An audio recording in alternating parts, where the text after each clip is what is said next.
నమస్తే, welcome to ARK talks.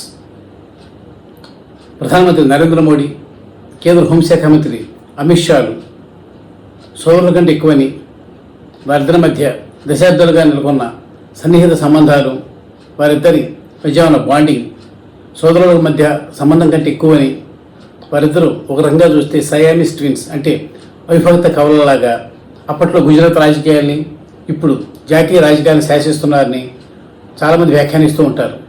ఇది దాదాపు 100% నిజం కూడా. ఎందుకంటే ఒకటి ఆలోచన అయితే మరొకటి ఆచరణ. ఒక తెర ముందు కనపడితే ఒక తెర వెనుక మంత్రాంగాన్ని మొత్తం చక్కబెడుతూ ఉంటారు. ఇట్లా వీరిద్దరి మార్గదర్శకత్వంలో, వీరిద్దరి నైపుణ్యం కారణంగానే దేశంలో బీజేపీ మరెవ్వరికీ అందనంత, మరే పార్టీకి చెరువులో కూడా లేనంత వేగంగా ముందుకు దూసుకుపోతూ దేశం నలుచెరుగుల తన ప్రభావాన్ని, తన కాషాయ పతాక రెపరెపలను ఎగరవేస్తోంది. ఈ క్రమంలో మోడీని, అమిత్ షాను సాక్షాత్తు రామలక్ష్మణుల ప్రతిరూపాలుగా చాలామంది భావిస్తూ ఉంటారు, బీజేపీలోనూ దాని అనుబంధ సంఘాల్లోనూ. ఇది అందరికీ తెలిసిన రహస్యమే. అయితే మోడీకి అమిత్ షా సోదరులు లాంటి వాడు కాదని, ఆయన శకుని పాత్ర పోషిస్తున్నారని తాజాగా ఒక బాంబు పేల్చారు. శివసేన ఉద్ధవ్ ఠాక్రే సారథ్యంలోని శివసేన వర్గానికి చెందిన కీలక నేత సంజయ్ రౌత్. ఈ సంజయ్ రౌత్ అంటే అలాటప్ప నేత కాదు. ఈయన కూడా చాలా సంవత్సరాలుగా మహారాష్ట్ర రాజకీయాల్లోనూ జాతీయ రాజకీయాల్లోనూ కూడా కీలక పాత్ర పోషిస్తూ వస్తున్నారు.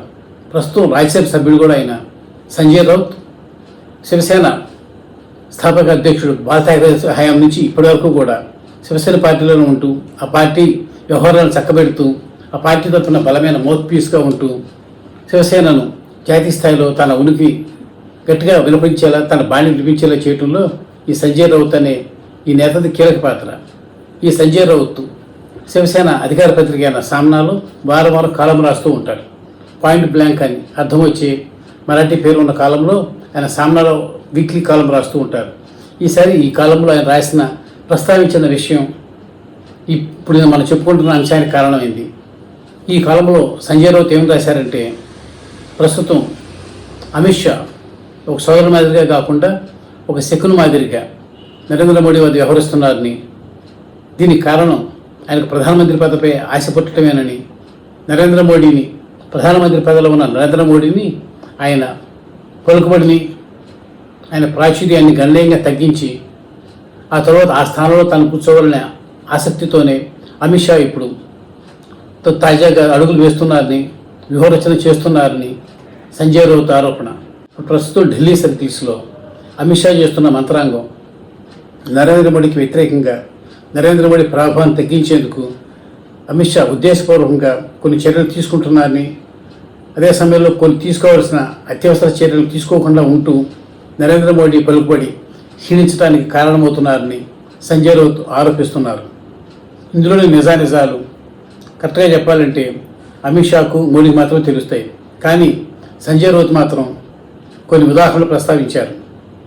ఆయన చెప్పిన ప్రకారం అయితే ఇటీవల జరిగిన కాక్రోచ్ జనతా పార్టీ ఆందోళనలో ఢిల్లీలో నీట్ ప్రశ్నపత్ర లీకేజ్ సందర్భంగా కాక్రోచ్ జనతా పార్టీ ఆధ్వర్యంలో జరిగిన వారాల తరబడి జరిగిన ఆందోళనను కావాలనే కేంద్ర ప్రభుత్వ పరువు, ప్రధానంగా నరేంద్ర మోడీ పరువును తగ్గించాలనే ఉద్దేశంతో, ఆయనను విద్యార్థుల లోకంలోను యువతలోనూ పరిస్థితి చేయాలనే ఉద్దేశంతో అమిత్ షా సరిగ్గా డీల్ చేయలేదని,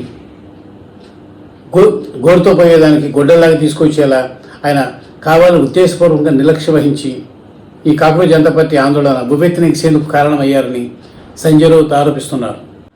లేనట్లయితే ఒకప్పుడు అమిత్ షా చిన్న చిన్న సంఘటనలపైన కూడా తీవ్రంగా స్పందించేవారిని, మోడీని వెనగేసుకొచ్చేవారిని, ఆయనపై ఏ కూడా వాళ్ళనిచ్చేవారు కాదని.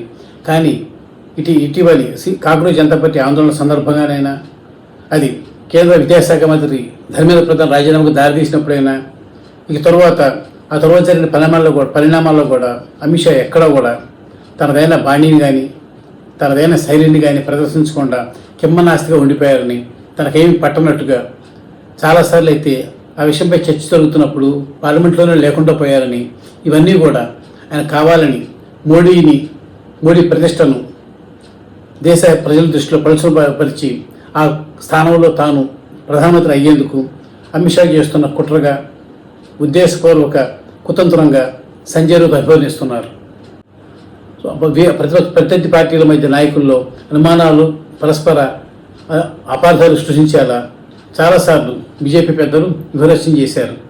సరిగ్గా దీన్నే ఇప్పుడు శివసేన నేత సంజయ్ రౌత్ తిరిగి బీజేపీపైకి ప్రయోగిస్తున్నారా అన్న విషయం తేలాలంటే కొద్ది రోజులు అందరూ వేచి చూడాల్సిందే.